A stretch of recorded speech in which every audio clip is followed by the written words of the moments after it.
Um shalom para todos e para quem nos acompanha pelo Facebook ou pelo YouTube. Nós vamos estudar hoje um tema que o hebraico é fácil de ler porque transliterado, fácil de ler transliterado. Transliterado lê-se como se escreve. Então o tema de hoje é Hekerut. Hekerut significa conhecimento. Eu diria que um dos segredos do sucesso da nossa vida é você ter conhecimento. O Senhor deixou escrito assim: como saberão se não há quem pregue? Como você vai ter conhecimento se não tem quem te ensine? E nós temos que ensinar os meios, as maneiras de você entender a Deus. Porque a Bíblia não é tão simples de entender. Então nós vamos estudar lá no livro de Oséias, capítulo 4, versículo 6, Provérbios, capítulo 1, versículo 7, no livro de Atos, capítulo 17, versículo 11. Eu gostaria... vai ser rápida, a ministração é pequena, é curta, porém ela vai ser objetiva. Preste atenção que nós tomaremos pouco tempo, ok? Oséias capítulo 4, versículo 6, é um versículo que muita gente já leu, já ouviu, mas nunca se atentou, nunca deu atenção, a atenção devida a ele. Preste atenção no que está escrito lá em Oséias: meu povo é destruído por falta de conhecimento. Por ter rejeitado o conhecimento, eu também o rejeitarei como meu Kohen. Kohen, no hebraico, é sacerdote.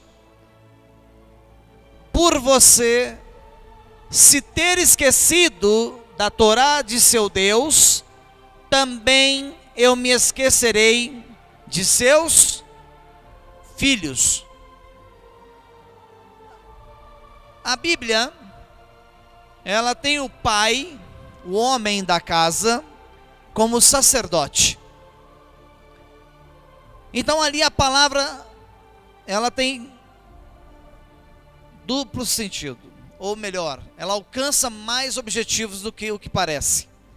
Quando ela fala que o Kohen não observou as suas leis, os seus mandamentos, os seus estatutos, que o Senhor também se esquecerá dos filhos do sacerdote. Se uma pessoa leiga lê esse versículo, ela vai chegar à seguinte conclusão: aqui a palavra é só para o sacerdote do templo.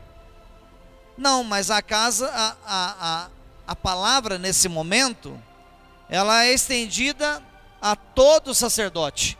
Ou seja, cada pai de família é um sacerdote. Então a palavra ela é extensiva a todas as famílias da casa.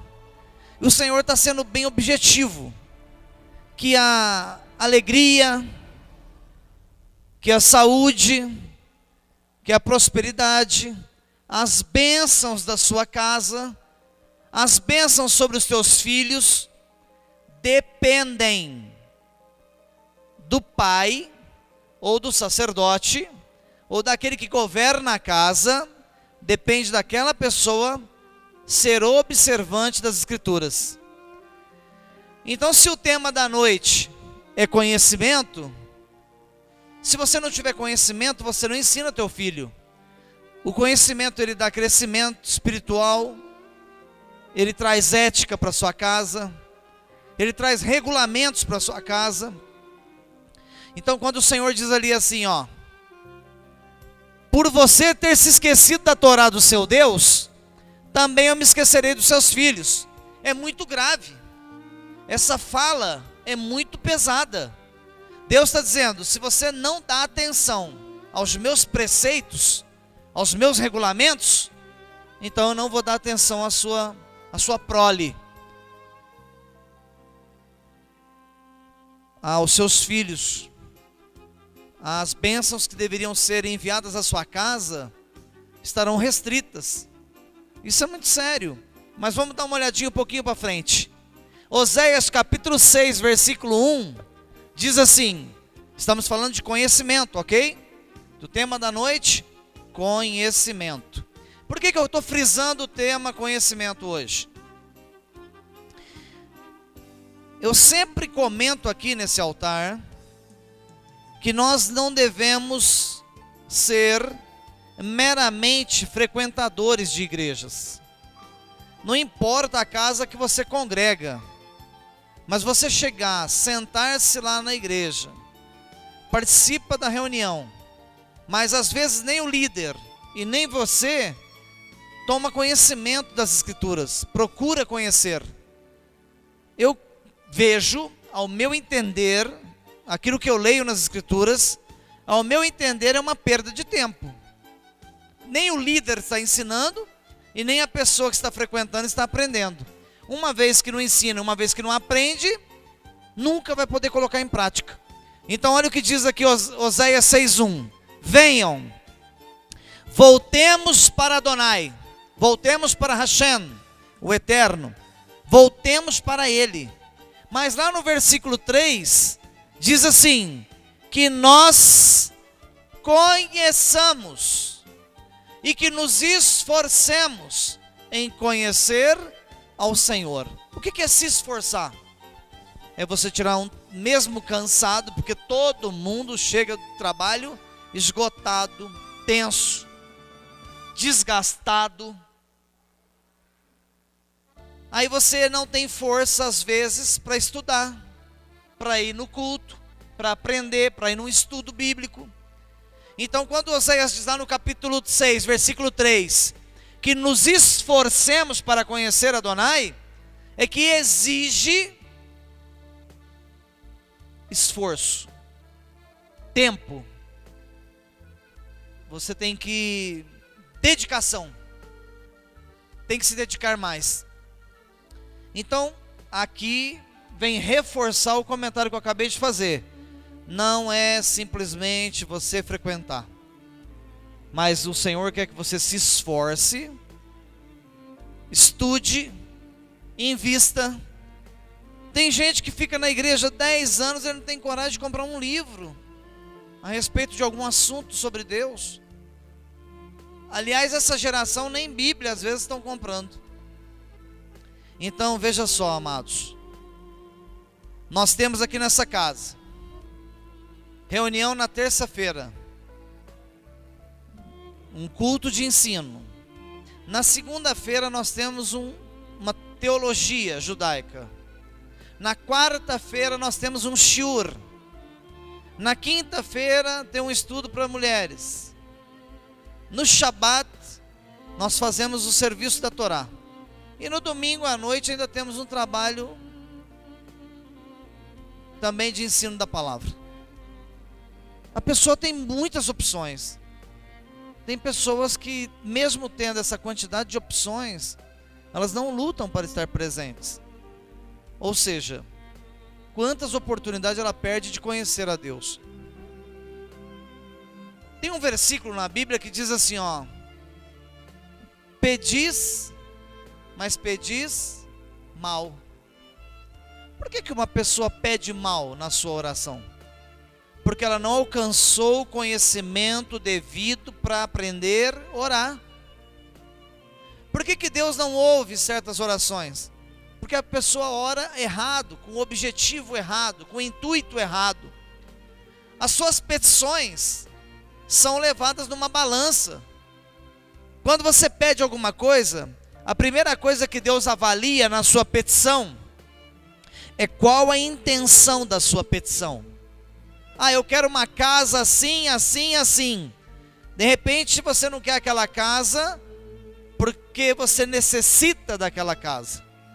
Mas o seu pedido é além da sua necessidade.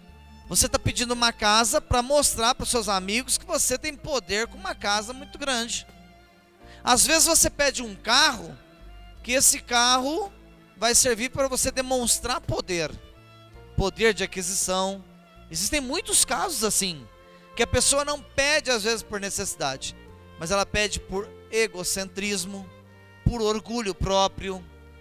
Não são todos os casos. Estou dizendo que tem pessoas que fazem deliberadamente, não param, não analisam, não refletem. Por que não param, não analisam e não refletem? Porque não têm conhecimento. Quando Yeshua nos ensinou a oração do Pai Nosso, Ele disse: Pai Nosso que estás nos céus, santificado seja o teu nome. Então Ele estava dando uma regra básica. Ele disse: ore ao Pai. Depois, nos próximos versículos, Ele diz assim: aquilo que pedires ao Pai, em meu nome, Ele vos concederá. Tem gente que frequenta a igreja há muitos anos, se dizem cristãos, se dizem evangélicos, e oram a Jesus, oram a Yeshua. Não aprenderam, faltou-lhes conhecimento. E Yeshua nunca disse: ore a mim que o meu Pai te dá. Ele sempre disse: ore ao Pai em meu nome. Se você começar a orar para Jesus, a sua oração já não vai ser respondida, está invertido os valores. Ah, pastor, o senhor está sendo radical, Roche, porque tem pessoas que são leigas. Eu vou dizer uma coisa para você que é uma verdade. São leigas porque querem. Porque existem centenas de pregadores na internet, centenas de mestres, centenas de evangélicos, protestantes, presbiterianos, batistas, metodistas. Existem centenas de rabinos ensinando pela internet. Então, se a pessoa quiser aprender, ela vai aprender. Mas nós nos acomodamos, recuamos, nos acovardamos, temos preguiça de abrir uma Bíblia para ler e acreditamos em tudo que ouvimos. É por esse motivo que muita gente não alcança êxitos em suas orações, porque não tem conhecimento, não sabe como pedir. Se o seu pedido é para o seu ego, pode ter certeza que vai ser difícil você alcançar. Eu conheço casos, eu vi, viajando pelo Brasil, eu vi casos de pessoas que fizeram pedidos e alcançaram o pedido, mas aquele pedido destruiu a vida ministerial dele, a vida espiritual dele. É por isso que tem que saber pedir, em todos os aspectos. Eu digo que Deus é Deus de detalhes. Os crentes vão perder a salvação por causa de detalhes, não é por coisas grandes. Nós não vamos perder a salvação por assassinato, nós não vamos perder por estupro, nós não vamos perder por assalto a banco, a carro forte. Nós não vamos perder a salvação por isso. Nós vamos perder a nossa salvação por coisas pequenas, porque a Bíblia é bem clara, ela diz: o justo será salvo por um tris. Se é por um tris, é porque ele vai escapar do fogo eterno por um risco, justamente porque a maioria das pessoas desconhecem o Deus que elas servem. Mas vamos lá, tem que se esforçar. Olha Provérbios como é lindo. Vamos pegar uma liçãozinha de Provérbios aqui. Lá em Provérbios capítulo 1, versículo 7, diz assim: o temor de Adonai é o princípio do conhecimento. Quer dizer, o primeiro passo para se ter conhecimento é temer a Deus. E lamentavelmente, nós estamos vivendo uma geração que não teme a Deus. Zombam, fazem piada das escrituras, fazem piada das igrejas, profanam, brincam com as coisas sagradas. Isso é uma prova maior de que não existe temor. Estamos vivendo uma geração imprudente, sem temor. Agora olha só, se a pessoa não tem temor, como que ela vai adquirir conhecimento? Sendo que conhecimento é um dos 7 Espíritos de Deus, que está registrado lá no livro de Isaías, no capítulo 11. É um dos 7 Espíritos de Deus. Sem temor, que é outro Espírito de Deus, o Espírito de temor. Sem temor é impossível alcançar conhecimento. Mas os insensatos desprezam a sabedoria, que é outro Espírito de Deus que está registrado em Isaías 11. Então você começa com temor, alcança o conhecimento, que chega na sabedoria. Mas aí o próprio escritor de Provérbios diz assim: os insensatos, esse pessoal sem noção, despreza a sabedoria e a disciplina. Nós estamos vivendo uma geração que, se você começar a pregar a Bíblia para eles, eles levantam, vão embora da igreja e não voltam mais. Muitos pastores evitam pregar regras bíblicas, leis. As leis não são pregadas nas igrejas. Eu digo que nós temos uma geração enorme aí de igrejas pregando a autoajuda. Porque se eu sair da pregação de autoajuda e entrar na pregação de disciplina, se eu entrar na ministração de disciplina do que é pecado, e que o pecado não vai permitir você alcançar a vida eterna, poucas pessoas vão ficar na casa. Se eu quero uma igreja cheia de pessoas participando da reunião, então é bom eu partir para a autoajuda. Mas se eu quero uma igreja saudável, com menos pessoas, mas com qualidade, aí eu posso pregar disciplina. E o que Provérbios diz? Que sem a disciplina não tem sabedoria, não tem temor e não tem conhecimento. O que é disciplina? Irmão, não cometa lashon hará. Não fale mal do seu próximo. É o que mais nós vemos hoje, é falar mal do próximo. Não minta. Não use de palavras enganosas nos seus negócios. Mas você fala em cima do altar. No outro dia estão burlando todas as leis de Deus, quebrando esses conceitos. Já em Provérbios 4,13 diz assim, olha como é forte. Eu estou lá em Provérbios 1,7, né? Provérbios 1,7 está chamando a atenção que o insensato não aceita o quê? A disciplina. O que é a disciplina? É a lei de Deus. São as mitzvot que estão na Torá.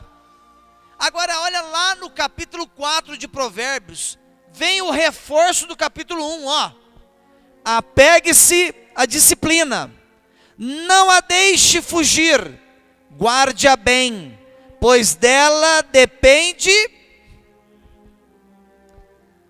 Eu vou falar um pouquinho mais rasgado. O crente, aquele que se diz que é crente, que é evangélico, que é messiânico, que é indisciplinado, ele perdeu a vida.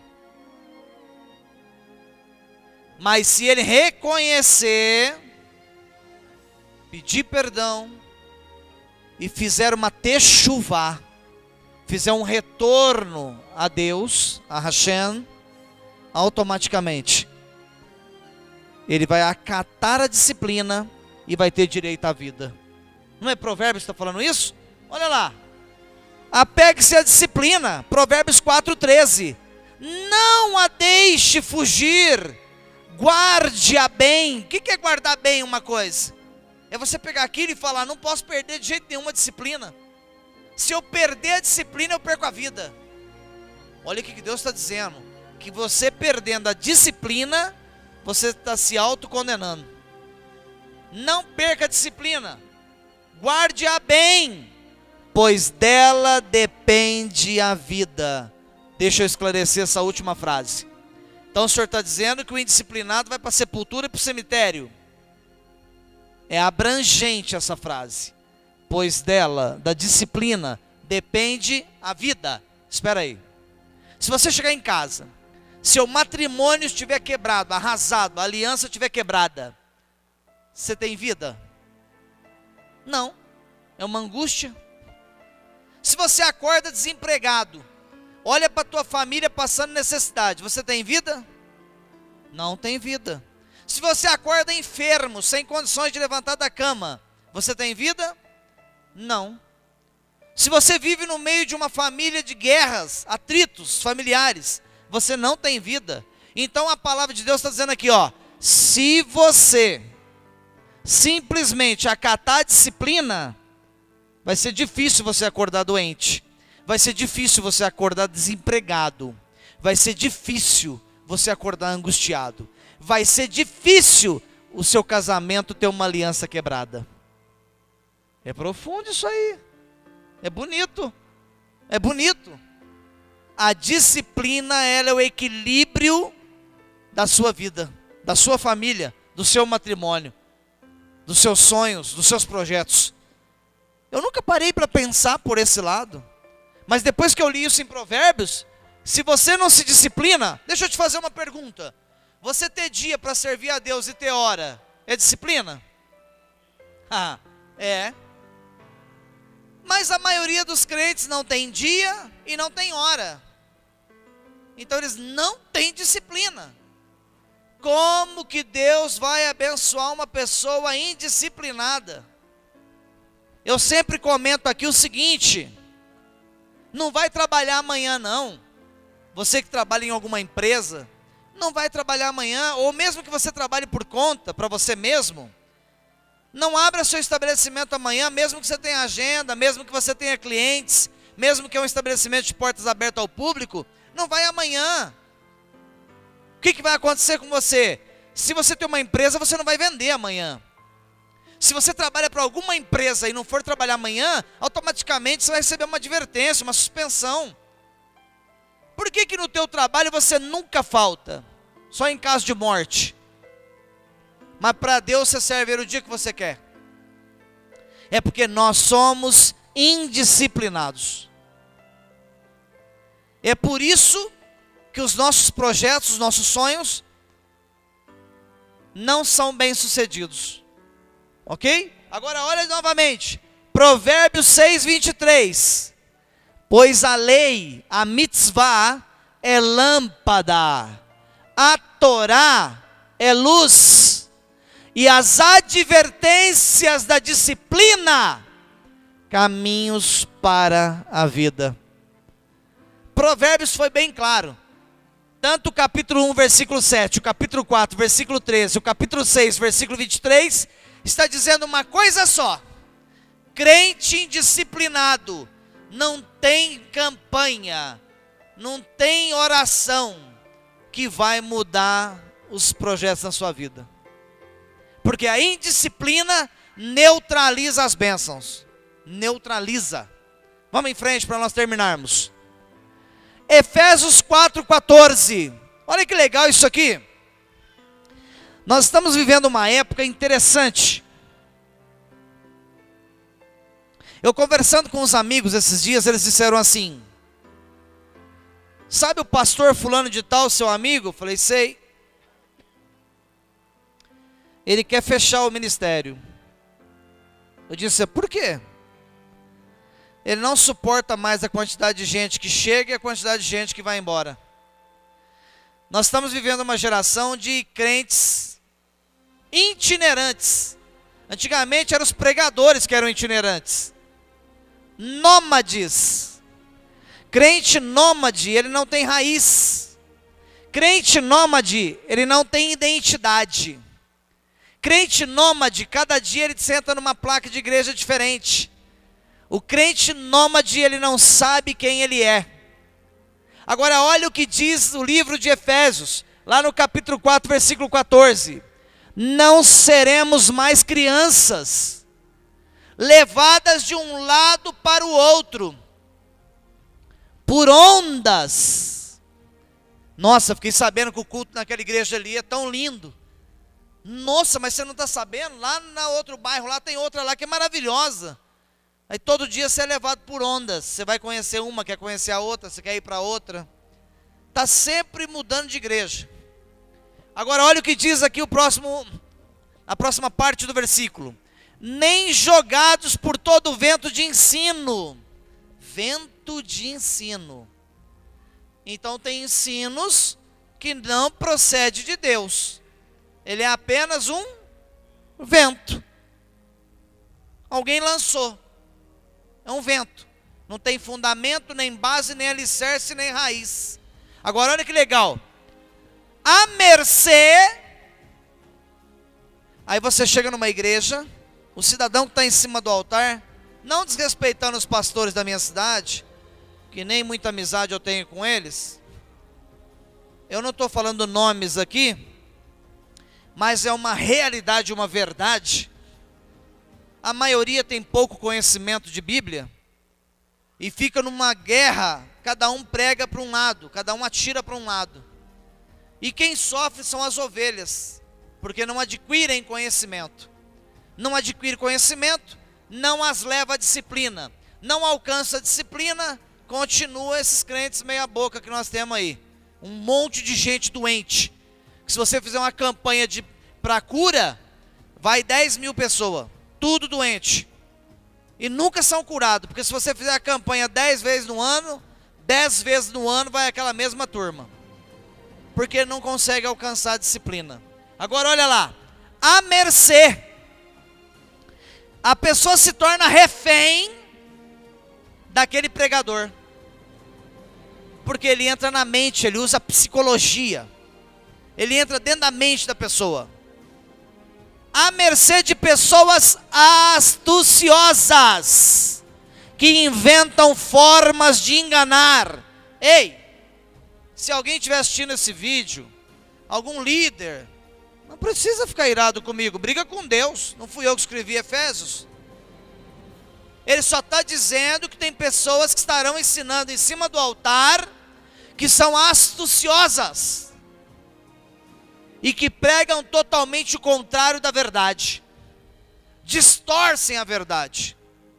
E é por isso, meu irmão, que você precisa ter conhecimento.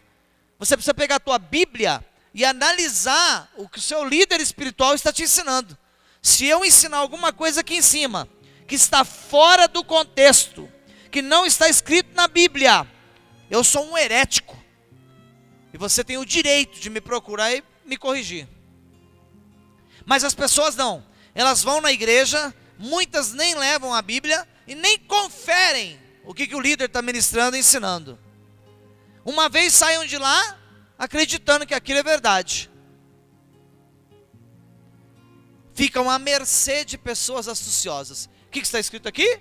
À mercê de pessoas astuciosas, que inventam, olha o que diz, inventam formas de enganar. Por isso que você vê a unção da churrasqueira, a unção da metralhadora. Ontem eu vi a unção da flecha. São criativos, esses caras assistem filme demais. Eles ficam muito no Netflix, depois quer fazer dentro da igreja. Unção da bazuca, do canhão. Ah, me ajuda aí, meu irmão. E os crentes falam, aleluia, glória a Deus. Esse homem é cheio da unção mesmo. Acreditam. Estão à mercê de pessoas astuciosas, que enganam eles. É o que está escrito aqui. Simples. Simples. Atos capítulo 17, versículo 11. Olha que bonito aqui. As pessoas dali, estava falando das pessoas de Bereia, uma cidadezinha ali perto. Yeshua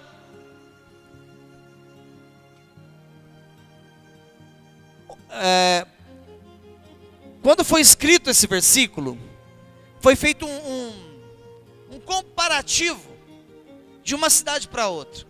Olha o que está dizendo aqui. As pessoas de Bereia eram de caráter mais nobre do que as de Tessalônica. Eu pensei, às vezes você lê o versículo muito rápido, você pensa que as pessoas eram mais nobres. Não está falando aqui de nobreza, de dinheiro. Está falando de caráter. As pessoas eram de caráter mais nobre. Olha como a Bíblia chama o estudioso. Ei, Crente. Olha, essa palavra é para o crente. O cidadão que estuda mais as Escrituras, ele é qualificado na Bíblia como uma pessoa de caráter mais nobre. Eles eram de caráter mais nobre do que os de Tessalônica. Eles receberam a mensagem com entusiasmo. Estava pregando, eles estavam lá assim, ó, comendo as Escrituras. Tem igreja que você está pregando, a pessoa dorme, cai da cadeira, porque ela não recebe com entusiasmo. Eles recebiam com entusiasmo. Agora, eles vinham para a sinagoga, ouviam a palavra, chegavam em casa, o que eles iam fazer? Chegava em casa, pegava os pergaminhos, iam abrir para ler. Olha o que está escrito lá: examinando Tanar. Quem não sabe o que é Tanar? Vou chamar na língua da Igreja Católica aí, é o Velho Testamento, é o Tanar. Examinando o Tanar todos os dias, para ver se o que Paulo dizia, Shaul dizia, era verdade. Espera aí, Shaul era um homem respeitadíssimo, um fariseu, que estudou na mesma escola que Yeshua, no alto escalão de conhecimento da Torá. Shaul pregava, ensinava, os membros chegavam em casa e iam ler os pergaminhos para ver se estava certo o que ele falou. Pensa. Se eles duvidavam de que Shaul estava pregando corretamente, e os pregadores de hoje que nós temos? Tem gente aí que fez teologia pela internet, esses cursinhos que você paga R$15, imprime o certificado pela internet, nunca estudaram num curso mais profundo que leva anos. Se Paulo, eles duvidavam dele, Shaul, eles duvidavam de Shaul, como que você vai acreditar nos líderes? Nem em mim, o Roche Marco. Você tem que crer nas Escrituras, abrir a Bíblia e conferir se é isso que está escrito aí. Mateus 15, 13 ao 14 diz assim: ele respondeu, Yeshua respondeu: toda planta que meu Pai Celestial não plantou será arrancada pelas raízes. Deixem-nos, eles são guias cegos. Se um cego conduzir outro cego, ambos cairão em um buraco. Os mestres, os fariseus que estavam ali na hora que Yeshua falou essa frase, disseram para ele assim: mestre, nós não entendemos muito bem o que o senhor quis dizer não. Como é que é? A planta que o seu pai não plantou será arrancada com raiz? Eu vou traduzir numa linguagem mais simples. Pessoas que estão dentro da igreja, líderes que estão sentados em cima de altares de igreja, pastores, pregadores, mestres, nem todos foi Deus quem trouxe. Não foi Deus que os plantou. Mas as Escrituras estão dizendo: serão arrancados com raiz e tudo. Mas aqui tem algo escondido nesse versículo. Olha que coisa interessante. Toda planta que o meu Pai Celestial não plantou será arrancada pelas raízes. Deixe-nos, eles são guias cegos. Está falando de quem? Líderes, pastores, missionários, apóstolos, evangelistas. A palavra está dizendo: estes homens, tome cuidado, porque nem todos foram o meu Pai que plantou. Muitos deles são cegos e serão arrancados com raiz e tudo. Porém, olha o que está dizendo aqui: porém, quando eles forem arrancados com raiz e tudo, os seus seguidores vão ser sepultados junto com eles. São guias cego. Se um cego está guiando dezenas de cegos, o que vai acontecer com esses cegos todos? Cairão em um buraco. A Bíblia está dizendo aqui que haverá na nossa geração, na geração que já passou e na que há de vir, pastores e líderes falsos, mentirosos, fraudulentos, estelionatários, que vão sugar tudo das ovelhinhas, vão dar o golpe financeiro nas ovelhas, são cegos, e aqueles que os seguem também são cegos, e ambos, tanto que ensina como os que aprendem, cairão no buraco. Mas ninguém parou para refletir sobre esse versículo. Você até acha a pregação do cidadão muito bonita. Nossa, que homem eloquente, que conhecimento que ele tem. E aí você chega à conclusão que ele é muito ungido. Analisa ele sobre a ótica, sobre o prisma da Torá. Aí você vai saber se ele realmente é um ungido, se ele é um escolhido. Vamos em frente. E nós estamos terminando. Marcos 12, 24 diz assim: e Yeshua respondeu. Olha que legal. E Yeshua respondeu assim: não é esta a razão do seu engano? Vocês desconhecem as Escrituras.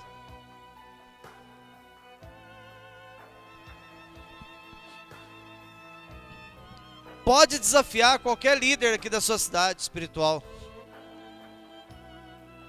Se você fizer 4, 5 perguntas dentro de um contexto bíblico, te garanto que a maioria deles não vão saber responder.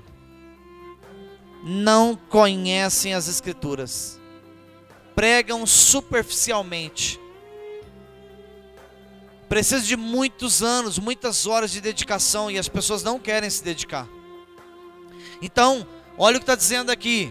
O próprio Yeshua disse, lá em Marcos 12, 24, não é essa a razão do seu engano? Eles não estão enganados? Por que eles estão enganados? Porque desconhecem as Escrituras e o poder de Deus. Eles não sabem nem com quem que eles estão lidando. Por isso que você vê uns pregadores às vezes em cima do altar dizer assim: eu determino a bênção. Determina? Ele é uma neblina. Que as próprias Escrituras diz que ao passar o vento ele não vai existir mais. Como que ele determina? Eu sou totalmente dependente do meu Criador. E se eu não pedir diretamente para Hashem, em o nome de Yeshua, que é o selo da minha oração, eu não serei ouvido? E como que eu determino? Eu vi líderes espirituais dizendo: eu fui expulsar um demônio, não saiu no nome de Jesus, eu expulsei no meu nome mesmo. E o povo dá glória a Deus, acha lindo. Povo incompetente, sem conhecimento de causa, leigo, cego, um povo que está vagando sem rumo. E só que eles vão acordar no dia do arrebatamento. Pensam que estão servindo a Deus. E esse assunto é muito delicado. Então faça uma introspectiva, uma análise, invista em você, busque conhecimento, invista, adquira, compre, pague por conhecimento. Tem gente que só quer, é o sanguessuga que está na Bíblia, o dá. É impossível você adquirir conhecimento sem investimento. Por acaso alguém faz medicina sem investir nada? Alguém faz odontologia sem investir nada? Alguém faz psicologia? Alguém faz um curso qualquer aí de costura, de qualquer coisa que você quiser, sem investimento, sem comprar uma apostila? Como que você quer conhecer o teu Criador sem investir em conhecimento? E Deus fica esperando, aguardando aqueles que de bom grado, que de coração aberto o procuram. Então invista em você, invista em conhecimento, conhecer a Deus. Porque se você praticar aquela palavra assim, buscai primeiro o reino de Deus e a sua justiça. Se você buscar primeiro o reino e a sua justiça, o que vai acontecer com o seu emprego? Vai ser acrescentado. O que vai acontecer com o seu salário? Vai ser acrescentado. O que vai acontecer com o seu matrimônio? Vai ser acrescentado. Buscai primeiro o reino de Deus e a sua justiça, e as demais coisas vos serão acrescentadas. Não preocupa muito não. Preocupe em conhecer o teu Deus e agradá-lo. Amém? Amém.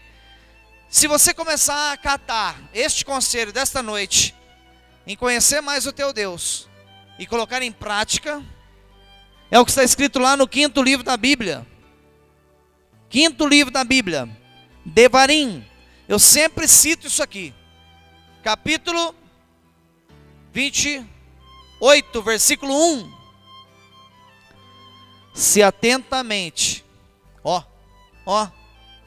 se atentamente ouvires a voz do Senhor teu Deus. Ouvindo, adquire o quê? Conhecimento. Se atentamente ouvires a voz do Senhor teu Deus, e cumprires as suas mitzvot, que hoje te ordeno, para cumprir as leis, você tem que ter conhecimento. Ninguém cumpre o que não conhece. Eu vos colocarei acima de todas as nações da terra. Não tem uma palavra de bênção mais poderosa do que Devarim 28:1. Eu te colocarei acima de todas as nações da terra. Para você estar acima, você tem que ter conhecimento, praticar as mitzvot. E o Senhor diz, se você praticar, conhecer e ouvir, conhecer e praticar, eu te colocarei acima de todas as nações da terra. Amém? Não tem como ser abençoado sem conhecimento. Que o Eterno de Israel vos abençoe poderosamente, em nome de Yeshua HaMashiach. Amém, amém, amém.